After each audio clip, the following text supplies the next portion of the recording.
Hello and welcome back to Karma Stories. I'm Rob and I hope you are having a wonderful day today. Today we're passing judgment on people in the Am I the Butthole subreddit. These ones are especially interesting because each one of them has an update. So, after the first part, comment down below whether you think OP is a butthole, then we'll read the update and see if you still think the same thing. Alright, on to the stories. Let's jump right in. This one comes to us from Apprehensive Can 1008. Am I the butthole for calling the cops on my neighbor and getting my sister in trouble? I, 40 female, am unmarried, no kids. My sister, 45 female, is married with 3 kids and bought a house about 3 to 4 years ago in the super nice suburb of town. It's a great area, lots of parks, trails, with a really good school system. I found and bought a house in the same neighborhood. I loved it for the size of the yards, great for my dogs. Love that I can now walk or jog to all the trails and the local lake. It is, however, very suburban, and most of the people here have families, making me a little bit of an outlier. I'm fine with that. I don't really care. I live in the house by myself. Neighbors have been nice, but most of them hang out with each other and have playdates with the kids. There are neighborhood barbecues that I have been to. So a week ago, I'm watching TV at home around 9 p.m. and all of a sudden, my dogs start going crazy. My doorbell rings multiple times and then rapid knocking. I jump off my couch, look at my Ring doorbell, and it's a stranger, male, knocking on my door. I have no idea who he is, and he just keeps banging on my door. My dogs are freaking out, so I called the cops. He goes away after about 5 to 7 minutes. The cops show up 20 minutes later. I showed them the video. They told me they know who it is, wouldn't tell me, and then left. The next day, I get a phone call from my sister. She's super pissed that I called the cops on Dave, and how could I do that in this community? I'm confused. Who is Dave? Oh, it's apparently the local neighborhood watch guy and school teacher, and he thought I was driving too fast down the street and wanted to talk to me. I was flabbergasted. 1, there's no way to drive fast in this neighborhood. There are stop signs everywhere, cops everywhere. They have their own police force, and there are speed bumps every 2 blocks. 2, why didn't he call, text, or email before knocking on the door at 9 p.m. on anyone's house, much less a single woman at home?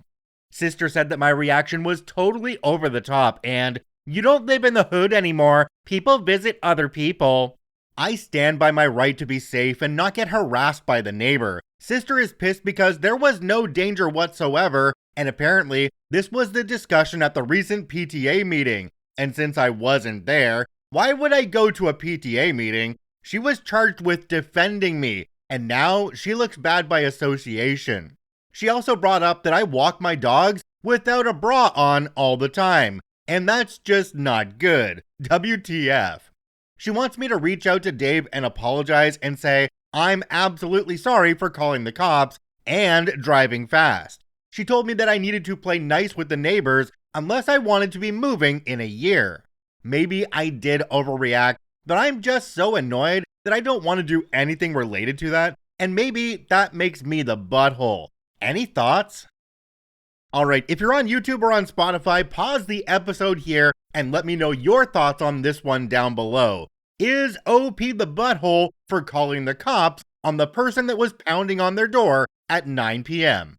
My opinion on this one is that OP is completely justified in calling the police when there's a guy that's banging like crazy on their door and you're a single woman in the house alone. Yeah, that would be kind of scary. So calling the cops, I completely understand.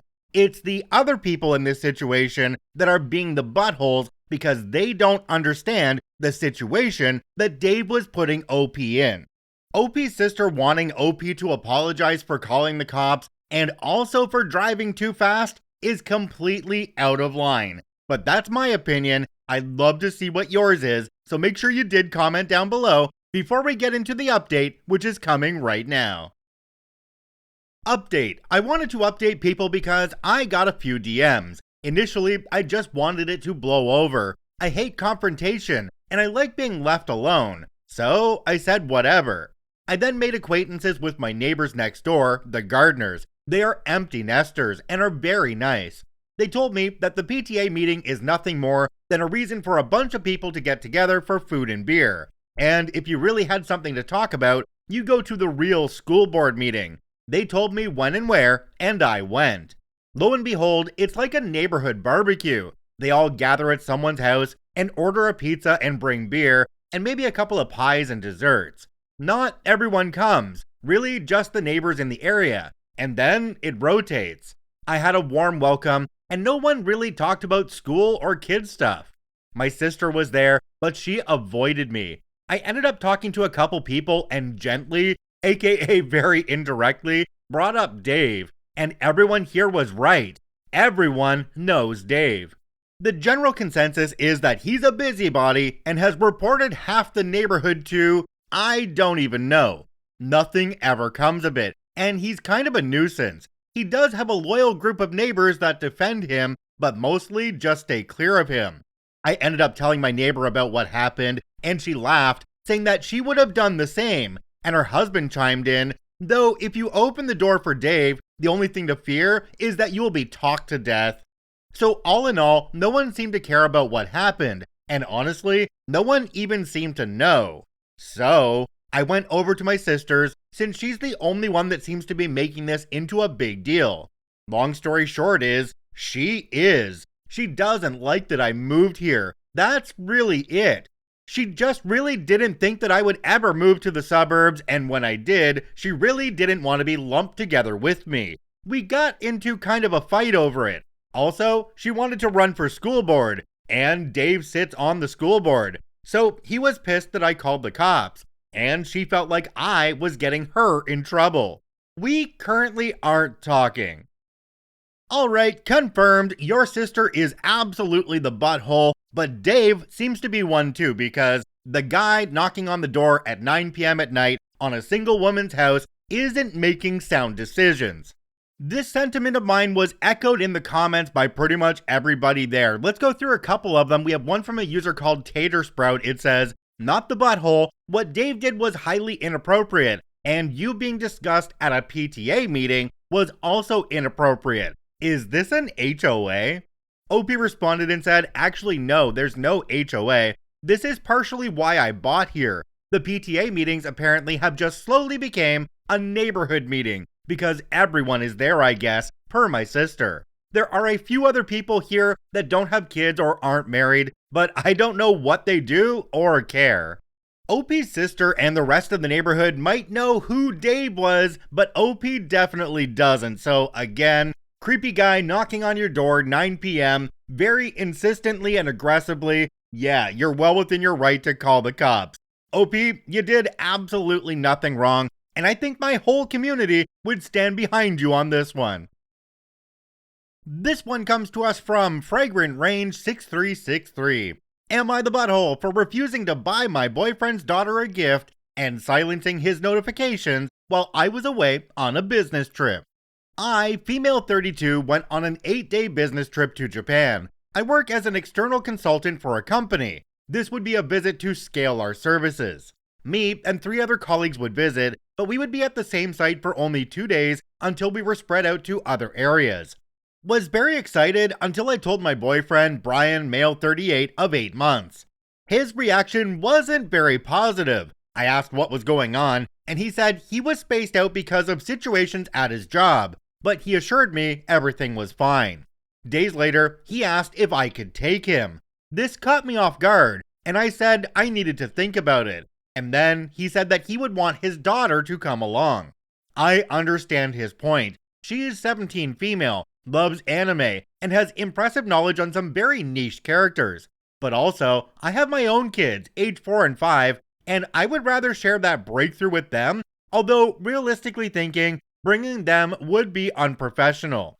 My accommodations were paid for by the client, and that I had already confirmed. I got a very nice accommodation, but it was definitely booked for a single traveler. My colleagues had other rooms. Bringing his daughter would require a separate bedroom or a suite. I would not go back to cancel on the accommodation or ask for a larger space, unthinkable, or do anything to mess up the schedule. When I told Brian, he said I should be able to ask for some changes. I also realized that he wasn't ready to pay for any of this since he said he would reimburse me later.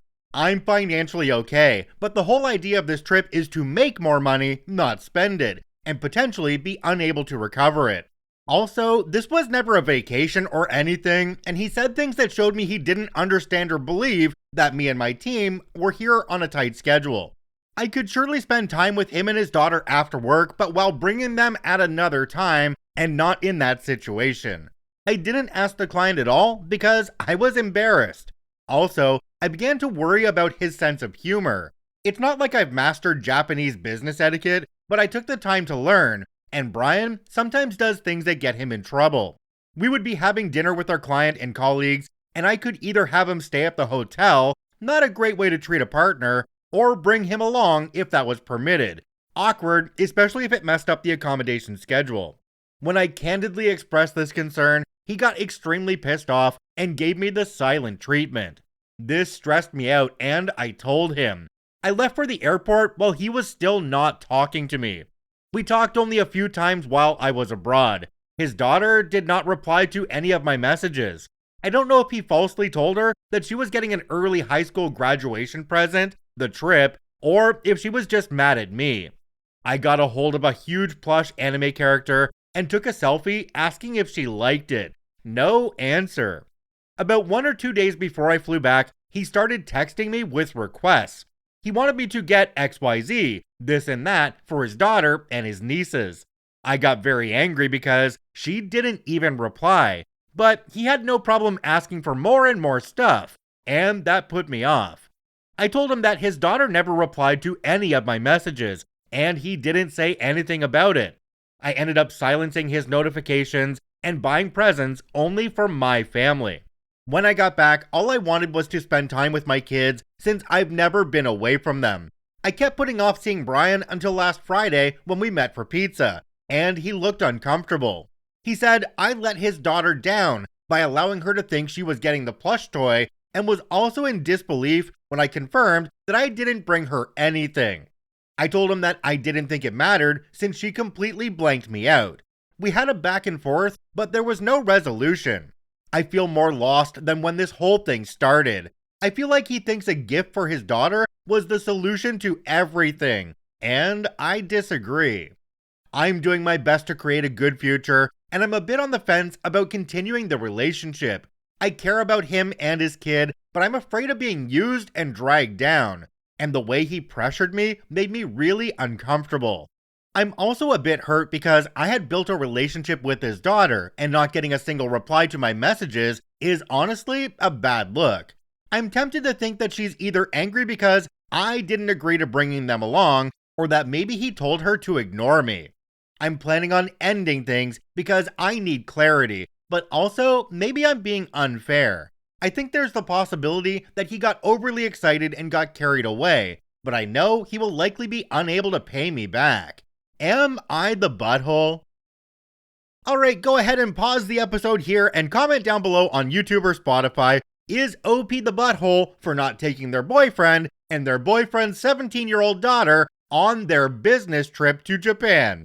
Alright, my opinion on this one, and I think a lot of you are going to echo this, is that OP is completely not the butthole. This was a business trip, and your boyfriend and your boyfriend's 17-year-old daughter have absolutely no business being on that business trip with you. As far as bringing back a gift for your boyfriend's daughter, excuse me, but if you ghost me, why the heck would I bring anything back for you? Alright, make sure you've left your comment at this point, and now let's jump into the update. It says, Update. Thanks to everyone for their advice and input. I just wanted to clarify about the plush toy incident. His daughter and I used to spend time together, some afternoons after school while her dad was at work. I did give her spontaneous gifts that she enjoyed. We would email and text each other during her time with her mom, joint custody. When I sent the toy picture, I wanted to know if it was up her alley. I would have bought it if she said she liked it, but got the silent treatment instead. I know some of you think I was wrong for not bringing her anything, but part of my decision to leave him comes from feeling like they acted like an exclusive clique where others can't be accepted unless they give to them. She left me on scene and left me asking hello like an idiot. We broke up last night. He wanted to come to my place, but I didn't allow it. I drove to his place instead and delivered 2 packages that had been delivered to my P.O. box and told him that I would return any mail or packages addressed to him from now on. I didn't get out of my vehicle. The conversation was very short, but very sour. I told him that he acted too greedy and conceited for me to feel any interest in prolonging the relationship. He tried to explain that his daughter was hurt because she had her hopes set on the trip. But I said this was a lesson for her so that she learns to work on her own things when she becomes an adult, instead of piggybacking her way. And also that this is on him as a father. I took off to avoid more back and forth. I asked him to never contact me again and blocked them both. I already changed my locks, changed all my streaming passwords, etc. In the comments on this one, there's one from a user called Lady Scorpio 45. It says, his demands were insane. Cut your losses and don't feel even a bit guilty. This is absolutely it. It would have been absolutely terrible business etiquette to bring your boyfriend and his daughter to a business meeting in Japan. Japanese people are very conservative, and your boyfriend couldn't even pay for his own expenses. I mean, come on. You've only been together 8 months? Yeah, it was definitely time to drop him and move on. It's unfortunate that this will probably hurt his daughter because you guys did spend time together, but unfortunately, she's the collateral damage in getting away from the loser boyfriend. Alright, I think we'll end this one here. I hope you took the opportunity to comment down below your opinions on whether either of the OPs were the butthole in this situation. I'd really love to know what you think. If you enjoyed this episode, I encourage you to follow us on your favorite podcasting platform, and if you're on YouTube, please hit that subscribe button and drop a like on the video. It really does help us out. I thank you for watching and listening. I hope you have a wonderful day, and we'll see you tomorrow.